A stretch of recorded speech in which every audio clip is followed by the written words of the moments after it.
दोस्तों नमस्कार। मैं दीपक गुप्ता सीआईएल गुरु आपका एक बार फिर स्वागत करता हूं। आज जिस विषय पर मैं बात कर रहा हूं वह विषय मानसिक संतुलन के विषय संबंधित है। आज हम देख रहे हैं कि अमर्यादित भाषा,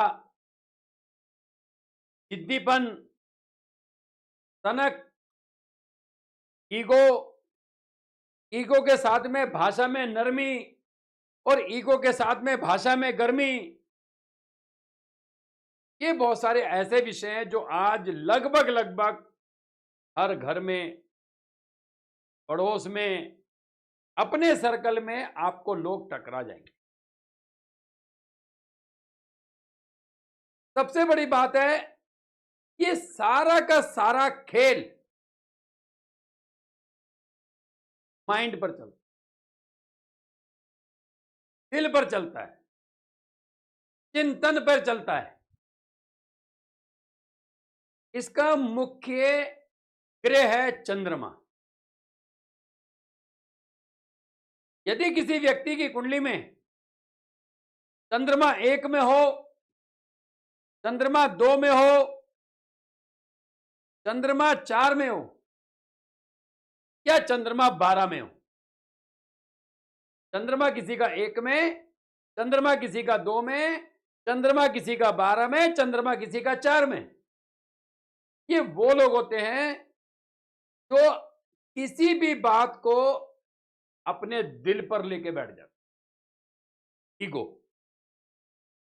इनको ईगो बहुत जल्दी हर्ट करती है।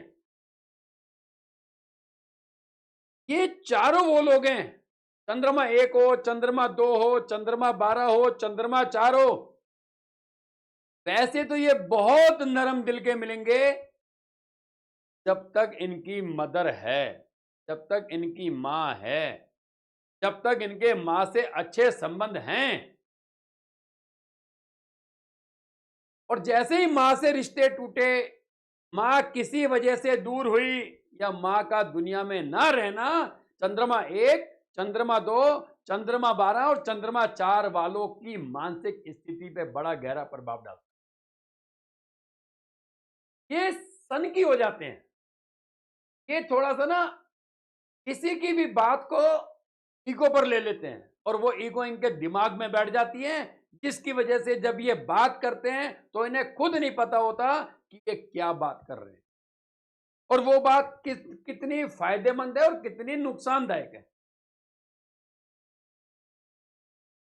जब बात आती है किसी भी दिमागी तौर पे बीमारी का बढ़ जाना,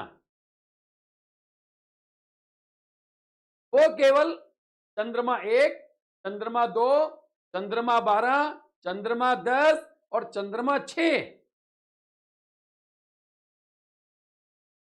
1, 2, 12, 10 और 6, ये वो भाव हैं।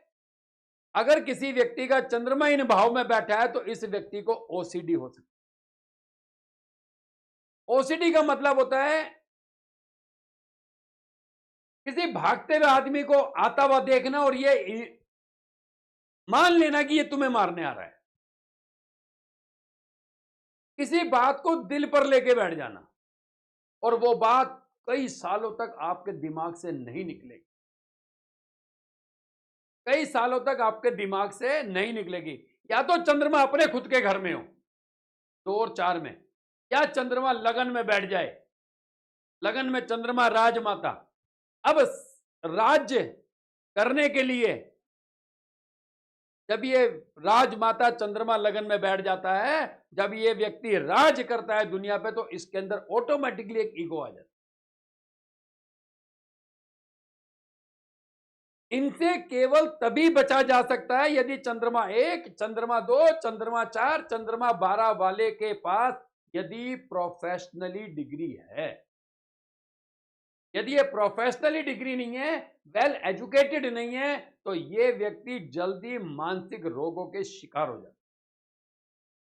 चंद्रमा 10 इसमें सबसे महत्वपूर्ण है। चंद्रमा 10 वाले को भी डिग्री चाहिए, विदाउट डिग्री ये व्यक्ति किसी भी बात को इस तरह से एक्सेप्ट कर लेते हैं कि वो बात इनके लिए घातक हो जाती है। चंद्रमा 3 और चंद्रमा 6 में अगर किसी का होता है तो ऐसे व्यक्ति ईगो तो रखते हैं मगर जुबान पर एक मर्यादित भाषा भी रखते हैं। क्योंकि चंद्रमा 3 या 6 में अगर होता है और बुध कुंडली के 2 और 12 से बाहर होता है तो कहते हैं बुध का ऋण लग जाता है। जब बुध का ऋण लग जाता है तो ये भाषा तो इनकी ठीक हो जाती है मगर ये ईगो रखेंगे मगर भाषा मर्यादित रखेंगे 3 और 6 में। चंद्रमा यदि 8 में है और चंद्रमा यदि 11 में है तो ये व्यक्ति मदद किसी की करने से पहले अपना फायदा उठाने की कोशिश, 8 में या 11 में, ये किसी की मदद करने से पहले अपना फायदा उठाने की कोशिश करते हैं और इस कोशिश में ये अपनी भाषा खराब कर बैठे। 8 में या 11 में होगा, ये व्यक्ति अपना फायदा उठाने की जैसी ही कोशिश करेगा उसी कोशिश में ये कड़वा बोल देगा और इसकी भाषा अमर्यादित हो जाएगी, इसकी भाषा खराब हो जाएगी। जब ये व्यक्ति अपना फायदा उठाने की कोशिश करे। समाधान की अगर मैं बात करूं तो लाल किताब के हिसाब से हर ग्रह का हर घर के हिसाब से समाधान करना होगा।